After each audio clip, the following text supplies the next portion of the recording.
বন্ধুরা, একটা গাছকে সঠিকভাবে বড় করে তোলা একটা বাচ্চা ছেলে মানুষ করার থেকেও কষ্ট। তাই গাছটিকে যে কটা জিনিস খুবই দরকার একটা গাছের জন্য, সেইটা হচ্ছে সূর্যালোক, মাটি, জল আর খাবার আর কীটনাশক। আপনারা যদি এই কটা যদি মেনটেন করে দিতে পারেন, তাহলে একটা গাছ তার সম্পূর্ণরূপে পরিণত হতে বেশি টাইম লাগবে না। কত সুন্দর দেখুন, একটা গোলাপ ফুটেছে, দেখতেই পাচ্ছেন।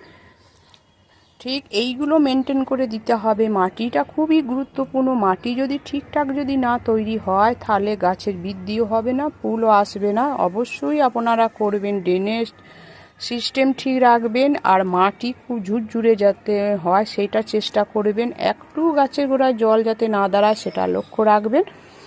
আর কীটনাশক, ছত্রাকনাশক তো আপনাদের অবশ্যই প্রয়োগ করতে হবে। কীটনাশকটা প্রতি সপ্তাহে একবার করে প্রয়োগ করবেন, তবে জৈব কীটনাশক আপনারা চেষ্টা করবেন গাছে প্রয়োগ করা। আমি এইভাবে গাছগুলোকে সঠিক টাইমে টাইমে খাবার দিই। আর এই যে আমার গাছের যে সমস্যা সমস্যা হয়, সেটাকে আমার ঠিক মতন সব গাছে তো ঠিক মতন যত্ন পরিচর্যা আমি করতে পারি না, টাইম অনুযায়ী আমার হয় না, তাই সেই সমস্যাগুলো হয়। দেখুন কত সুন্দর এই ফুলগুলো ফুটে আছে। বর্ষাকালে এই ফুলগুলো খুবই ভালো ফোটে।